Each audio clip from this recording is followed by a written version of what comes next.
I moved to the country from the city 4 months ago, and let me tell you, it's been amazing.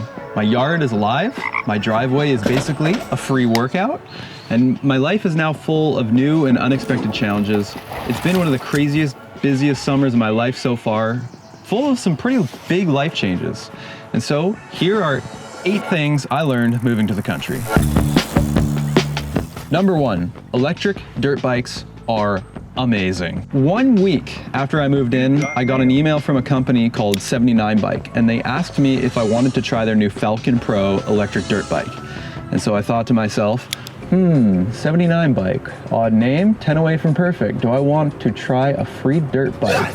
Obviously, yes. I couldn't believe when the thing actually showed up on my doorstep. And so with a little help from my friend Andrew, we unpacked the bike, we put it together. It was super easy, didn't take long at all. So this thing has 3 modes: Eco, Drive, and Sport. It's got left and right turn signals and a surprisingly loud horn. You flip it into Sport mode and this thing absolutely rips.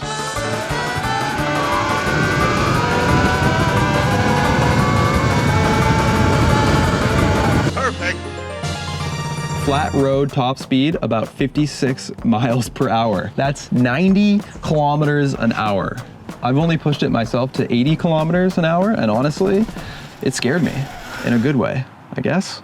I've ridden mountain bikes for 20 years now. Never touched a dirt bike until a month ago, and now I'm hooked. Roads, forest trails, sand, gravel. The 79 Bike seems to handle it all. It kind of reminds me of a Sur-Ron, but 79 Bike actually calls himself the Sur-Ron Killer. It's lighter, it's cheaper, I think it's faster. It's got a bigger battery, 72 volt battery. I've logged 2.5 hour rides on it and still had lots of battery to go. Pretty next level, I gotta say. Everybody who's tried it is like, whoa, that's a lot of fun. So I can't wait to keep riding it and maybe do some ride-along videos. Let me know if that's something you'd like to see, a POV video of me riding a dirt bike instead of a mountain bike. But you know, people out here in the country, they love their toys, their ATVs, their side-by-sides, their go-karts. You wouldn't believe some of the things you see on Facebook Marketplace. If it's got a motor and wheels, someone probably has it. Oh my God, he on X Games mode. Number 2, a piece of firewood heats you 3 times. So when we first moved in, the fire shed here behind me, it was basically a carport. There was not much in it, just a little sad stack of firewood. And then the wood magnet effect kicked in. First came leftover lumber from my old studio, then a trailer of offcuts from a nearby mill. A few problematic trees came down from our property. Then my neighbor Ben offered me some logs, and apparently I can't say no to free wood, because I said yes to a few more logs after that. And then I bought 2 more cords of pre-split wood off Facebook Marketplace and had it dumped in my driveway, because why not double down? So that's when I heard the expression, firewood heats you 3 times. When you split it, when you stack it, and when you burn it. It was basically weeks of this, and then plot twist, half the stack collapsed. I was very upset. I may have sulked for a solid afternoon after that. But then we started over, stack after stack after stack. I even built 3 extra stacks in my backyard just to hold it all. At this point, I don't think firewood heats you 3 times. I think it has the potential to take over your life. So one of my friends, he says, wow, that's a lot of wood. You probably have enough wood for 3, maybe 4 years. And then another guy says, probably want to get 4 more cords just to be safe. Number 3, we live in their world. How neat is that? This house, it's been here since 1997, and so moving in means sharing space with the wildlife that's been here long before us. Birds, bugs, bees, you know, they've all been living here first. And every day they come out. Woodpeckers, they love our trees. The birds hang out, eat our grapes, and bathe in our little bath. Cats think they're sneaky and they hunt for their next snack. We got rabbits, they adore our apples. We got deer walking around, also eating the apples, munching on our willow tree. Occasionally a snake or 2 or 3 will give me a mild heart attack. And we got little happy frogs of all shapes and sizes hopping around, and on some days, they unfortunately wind up in my net. Kermit the Frog here. Oh. It seems like every day there's some new wildlife moment happening. I didn't even mention the raccoons, but the only things I haven't seen out here yet are a bear and a cougar. And let's hope we keep it that way. There's bears out here, there's mountain cougars, and biting goats. Number 4, speaking of rabbits, the 4th thing I've learned out here is that tools multiply like rabbits. So we have 1 acre of land and it's mostly wild forest.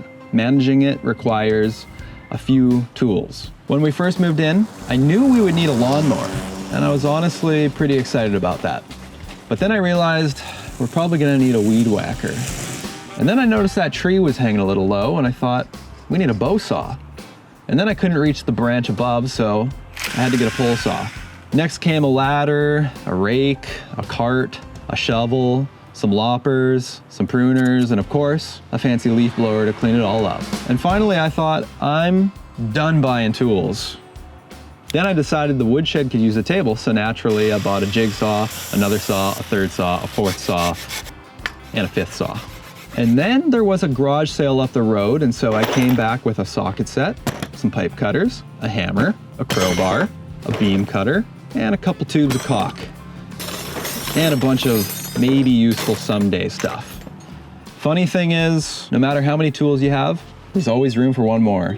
Which brings me to my current favorite tool, number 5, weeders are amazing. A weeder or a weed puller is this little contraption. It's got 3 parts, a handle, a foot platform, and a magic claw. And all it does is it pulls weeds. But anyone who's used one of these things will tell you just how it's satisfying and therapeutic it can be, okay? So all you do is you find a weed in your garden or your lawn, you locate the center, you stick the claws in the dirt, step on the platform, pull back on the handle, and that claw grabs the entire root and yanks the weed out cleanly. It's so good, it's addictive, okay? That first fat root, you yank it out in one swift motion, it's over. You're chasing that high for the rest of your life. Small tool, big joy. Number 6, everything takes 30 minutes. Not. So out here we have a million ideas. We see a task like splitting wood, trimming bushes, cleaning the roof, maybe even cleaning the gutters, and you think, this should take about 30 minutes. 4 hours pass, you look up, you wonder, time for lunch. Take my very first oil change on my truck, for example. I heard it could save time and money, so I did a little research, I bought some supplies, and I got down and dirty in my driveway. Doing anything for the first time, obviously it's gonna be slower, it's gonna be more expensive because you gotta buy the tools and stuff. You take chances, you make mistakes, you get messy, which is exactly what happened with my truck. I broke a few minor bolts, removed something I shouldn't have, and then I realized after finishing the entire process, I totally read the bottle wrong and I overfilled my oil. Yeah, it got a little messy. In the end, after adding up all my pennies, the total cost of changing the oil myself, $238.93. And it only took me 4 hours. They say DIY saves you money. Sure, I guess if your time is not worth anything. Number 7, it takes a village. I honestly wouldn't be able to do half the stuff I've done out here without all the amazing people I've met, whether it's cutting logs, pruning trees, building up a bike, or just figuring out which local has a guy for that. Hey Matt, what's up? Hey dude, do you have any blinker fluid? Yeah, man, for sure. Oh, okay, sick. What about a blunt saw? Oh, no, but I know a guy. Sparks for a grinder? I'm pretty sure that guy's got a guy. Do you think he'd have a 1D10T? Probably not, but you can borrow mine. Wow, you guys have everything out here. And out here, everybody's a little more self-sufficient, but a lot more willing to help. But it's not just about new friends, all the old friends are still in the mix, and getting to see them feels extra special when you finally catch up.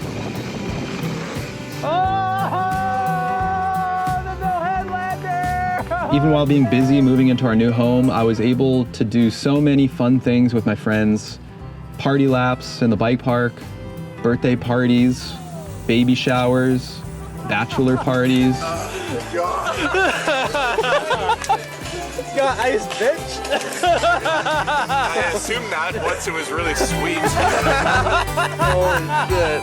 Not one wedding, not 2 weddings, but 3 weddings And possibly my favorite, a little excursion to go see some goats on some roofs and eat a little ice cream. Even after moving out here, I still feel very connected to the people in my life. And number 8, having a real salt of the earth woman in my life is the best. Or should I say, my wife. That's right, I got married to the love of my life, Brooke. And not only did we do it during the craziest summer of our lives, we accidentally timed it with Crankworks. We did not intend to get married during Crankworks, but Crankworks moved their schedule after we booked our venue, and boom, our wedding landed on the same day as Red Bull Joyride. Our first reaction was, are you freaking kidding me? And our more thoughtful, logical reaction was, well, what can you do with it? Let's just roll with it. And roll with it we did. It turned out to be an incredible week, starting with an insane dinner to celebrate Brooke's 30th at Karumba in Whistler.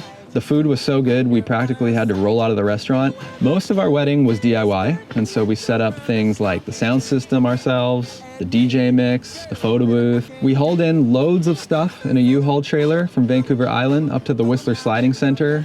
And when we were setting up the day before, of course, it was the only dark and stormy day of what felt like the whole summer. Oh, and I wanted to mention that a couple nights before the wedding, I squeezed in a stop at my favorite bike film festival, Dirt Diaries, where our friends took home first place.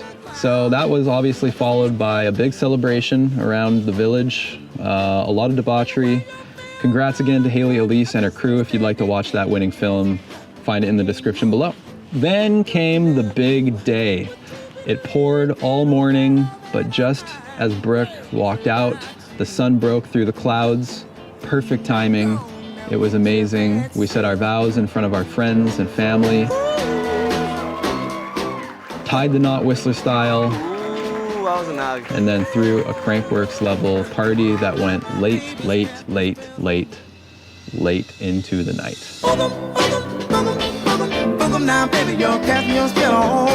So, anyone else think it's suspicious that Matt and Brooke got married during Crankworks? Matt was like, oh, so weird. Oh, I don't know how this happened. What the heck, guys? This is crazy. Maybe like we go see some stuff or I don't know, whatever. And so, even though I never got to ride my brand new propane spin drift back here that I specifically built up for Crankworks, thinking I might get to ride at least once, maybe once the morning of the wedding, it was still the best day of my life. Thank you for watching. And now that the dust has settled, I'm gonna keep working on my property, exploring my new home, so please subscribe and let's see how this story unfolds. But for now, I'm gonna go riding. Mahalo, my dudes. Catch you next time.